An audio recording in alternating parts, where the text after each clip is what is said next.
सभी को राधे राधे। जय श्रीमन नारायण। आपके अपने YouTube चैनल प्रेम भक्ति में फिर से एक बार स्वागत है।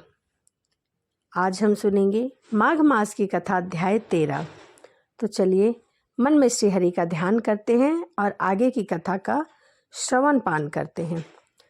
विकुंडल कहने लगा कि तुम्हारे वचन से मेरा चित्त अति प्रसन्न हुआ है, क्योंकि सज्जनों के वचन सदैव गंगा जल के सदृढ़ पापों का नाश करने वाला होता है।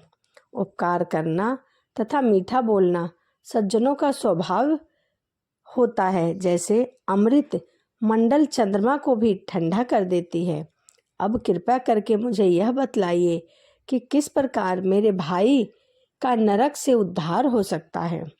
तब दूत कुछ देर ज्ञात दृष्टि से विचार कर मित्रता रूपी रस्से से बंधा हुआ बोला कि हे वेश्य, यदि तुम अपने भाई के लिए स्वर्ग की कामना करते हो तो जल्दी ही अपने 8 जन्म के पुण्य का फल उसे नियमित रूप से अर्पित कर दो। तब विकुंडल ने कहा कि हे दूत, यह पुण्य क्या है और मैंने कौन से जन्म में कौन सा पुण्य किया है, यह सब मुझे कैसे पता। सो आप बतलाओ, फिर मैं अपना पुण्य अपने भाई को दे दूंगा।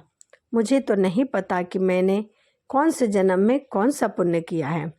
दूत कहने लगा कि हे वेश्या सुनो, मैं तुम्हारे पुण्य की सब कथा कहता हूँ। पूर्व समय में मधुवन में शाल्की नाम का ऋषि था। वह बहुत ही तपेश्वरी ब्रह्मा के समान तेज वाला था। नवग्रह की तरह उसकी स्त्री रेवती के 9 पुत्र थे, जिनके नाम ध्रुव, शशि, बुध, तार, ज्योतिमान थे। इन 5 ने गृहस्थ आश्रम धारण किया था। निर्मोह, जित माया, ध्यान निष्ठा और गुणातंक के चारों संन्यास ग्रहण करके वन में रहने लगे।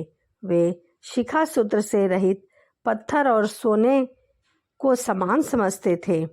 जो कोई अच्छा या बुरा उनको अन्न देता था वही खा लेते थे। कोई कैसा ही कपड़ा दे उसे पहन लेते थे। सदैव ब्रह्मा जी के ध्यान में लगे रहते थे। इन चारों ने व्रत, शीत, निद्रा और आहार सबको जीत लिया। बस चर अचर को विष्णु रूप समझते हुए मौन धारण करके संसार में विचरते थे। यह चारों महात्मा तुम्हारे घर आए थे जब तुमने मध्याह्न के समय भूखे प्यासे इनको आंगन में देखा।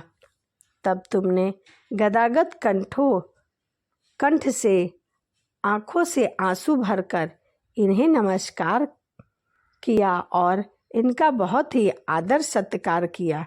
इनके चरणों को धोकर बड़े प्रेम से तुम इनसे कहने लगे कि आज मेरे अहोभाग्य कि आप यहाँ पधारे। आज मेरा जन्म सफल हुआ।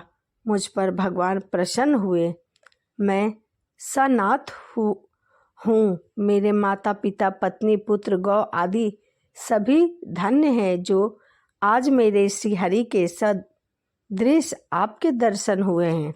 सो हे वेश्य, इस प्रकार तुमने श्रद्धा से उनका पूजा किया, आदर सत्कार किया और उनके चरणों को धोकर मस्तक से लगाया। फिर विधि पूर्वक उनकी पूजा करके तुमने इन सन्यासियों को भोजन कराया। इन सन्यासियों ने भोजन करके रात को तुम्हारे घर पर विश्राम किया और ब्रह्मा के ध्यान में लीन हो गए। इन सन्यासियों के सत्कार से जो तुम्हें पुण्य मिला वो भी मैं कहता हूँ, उसे तो मैं कहने में बिल्कुल असमर्थ हूँ, क्योंकि सब भूतों में प्राणी श्रेष्ठ है। प्राणियों में बुद्धि वालों में मनुष्य, मनुष्य में ब्राह्मण, विद्वानों में पुण्य आत्मा और पुण्य आत्मा में ब्रह्मा ज्ञानी सर्वश्रेष्ठ हैं। ऐसी ही संगति से बड़े बड़े पाप नष्ट हो जाते हैं। यह पुण्य तुमने अपने पहले 8वें जन्म में किया था। सो यदि तुम अपने भाई को नर्क से मुक्त कराना चाहते हो तो यह पुण्य दे दो।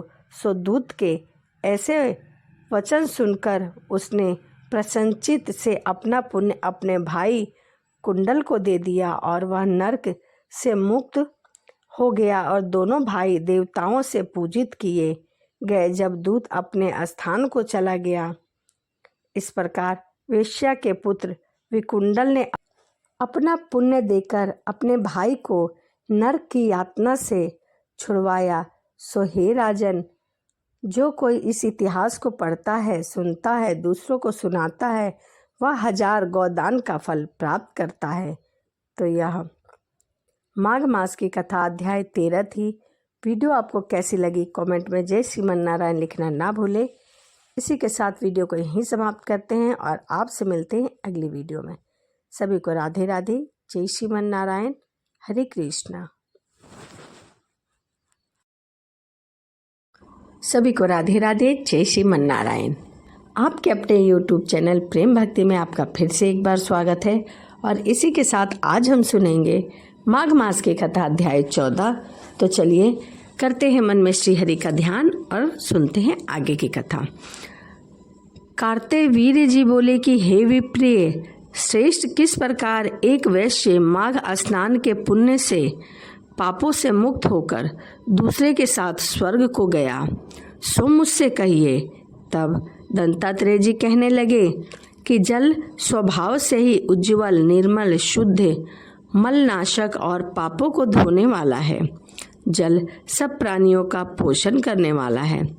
ऐसे वेदों में कहा गया है कि मकर के सूर्य माघ मास में गौ के पैर डूबने योग्य जल से भी स्नान करने से मनुष्य स्वर्ग को प्राप्त हो जाता है। यदि सारा मास स्नान करने से अशक्त हो तो 3 दिन ही स्नान करने से पापों का नाश हो जाता है। जो व्यक्ति थोड़ा सा दान करे वह भी धनी और दीर्घायु होता है। 5 दिन स्नान करने से चंद्रमा के सदृश शोभमान होता है। इसीलिए अपना शुभ चाहते हैं तो माघ मास में स्नान जरूर करना चाहिए। अब माघ मास के स्नान करने का नियम कहता हूँ, ध्यान पूर्वक सुनो। अधिक भोजन का उपयोग नहीं करना चाहिए। भूमि पर सोना चाहिए।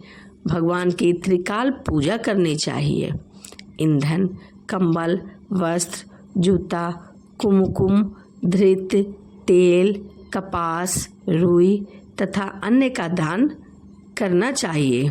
दूसरों की अग्नि ना तपे, कहने का अर्थ यह है कि जो दूसरे आग जलाते हैं उन्हें हमें नहीं तापना चाहिए। यदि हम माघ स्नान कर रहे हैं तो ब्राह्मणों को भोजन कराएं और उन्हें दक्षिणा दें तथा एकादशी के नियम से माघ स्नान का उद्यापन करें। भगवान से प्रार्थना करें कि हे देव, इस स्नान का मुझको यथा फल दीजिए। मौन रहकर मंत्र का उच्चारण करें, फिर भगवान का स्मरण करें।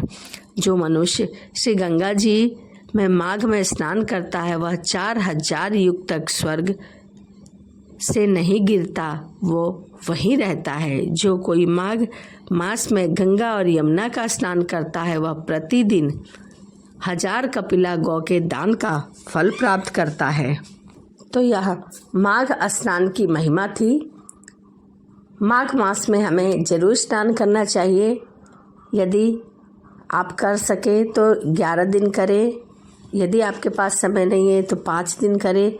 5 दिन भी समय नहीं है तो 1 दिन तो स्नान जरूर करें, गंगा, यमुना या फिर त्रिवेणी संगम में।